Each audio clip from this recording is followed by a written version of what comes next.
ಮಾಡ್ಕೊಂಡಿದ್ದಾರೆ. ಸುಮಾರು ಒಳ್ಳೆ ಮಾತು ನಿಮ್ ಬಗ್ಗೆ ಹೇಳಿದ್ದಾರೆ. ಇವತ್ತು ರೋಡ್ ಅಭಿವೃದ್ಧಿ ಕೆಲಸ ಆಗ್ತಿದೆ, ಅದ್ರ ಬಗ್ಗೆ ನೀವು ಏನು ಹೇಳಕ್ ಇಷ್ಟಪಡ್ತೀರಾ? ನೋಡಿ, ನನ್ಗಿವ್ರು ಯಾವತ್ತೂ ಬ್ಯಾರವನಂತ ತಿಳ್ಕೊಂಡಿಲ್ಲ. ಇವ್ರ ಮನೆ ಮಗ, ಇವ್ರ ತಮ್ಮ, ಇವ್ರ ಮಗ, ಇವ್ರ ಫ್ರೆಂಡು, ಈ ಏರಿಯಾ ಮಗ ಅಂತ ತಿಳ್ಕೊಂಡಂಥದ್ದು. ನಾನು ಆ ಥರನೇ ಬೆಳಗ್ಗೆ ಬಂದಿರೋಂಥದ್ದು.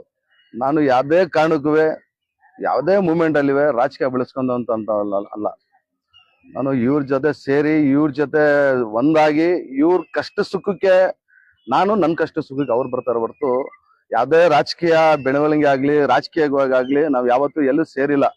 ಯಾವುದೋ ಒಂದು ದೇವಸ್ಥಾನ ಕೆಲಸಕ್ಕೆ ಆಗ್ಲಿ, ಒಂದು ಯಾವುದೋ ಒಂದು ಏರಿಯಾ ಅಭಿವೃದ್ಧಿ ಆಗ್ಲಿ, ಆ ಕೆಲಸಗಳಿಗೆ ಸೇರ್ತೀವಿ ಹೊರತು ರಾಜಕೀಯ ವಿಷಯ ಇನ್ನೂವರೆಗೆ ಯಾವತ್ತೂ ಮಾತಾಡಿಲ್ಲ. ನಮ್ಗೆ ರಾಜಕೀಯ ಅಂತ ಗೊತ್ತಾಗೋದು ಒಂದೇ ಟೈಮ್, MLA ಎಲೆಕ್ಷನ್ ಟೈಮಲ್ಲಿ, ನಮ್ಮ ಸಾಬರ ಎಲೆಕ್ಷನ್ ಟೈಮಲ್ಲಿ ನಾವೆಲ್ಲ ಒಂದಾಗಿ ಏನ್ ಪ್ಲಾನ್ ಇಂದ ಕೆಲಸ ಮಾಡ್ಬೇಕು ಆ ಕೆಲಸ ಮಾಡ್ತೀವಿ ಹೊರತು ಬೇರೆ ಟೈಮಲ್ಲಿ ನಮ್ಗೆ ರಾಜಕೀಯ ಅನ್ನೋದು ಗೊತ್ತಿಲ್ಲ. ರಾಜಕೀಯವಾಗಿ ಯಾರು ಸೇರೋದಿಲ್ಲ ಇಲ್ಲಿ ಮೊದಲಾಗಿ.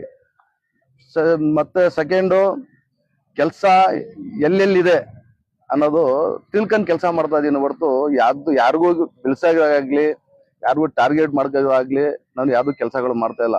ಇದು ನೊಂದಿದ್ದಾರೆ, ನನ್ನ ವಾರ್ಡ್ ನಂಬರ್ 14 ಜನಗಳು ನೊಂದಿದ್ದಾರೆ. ಅವರು ನೊಂದಿರೋಂತ ಮನ್ಸಲ್ಲಿ ಅವ್ರು ಏನ್ ಹೇಳ್ಕೊತಾರೆ ಆ ಕೆಲಸ ಕಾರ್ಯ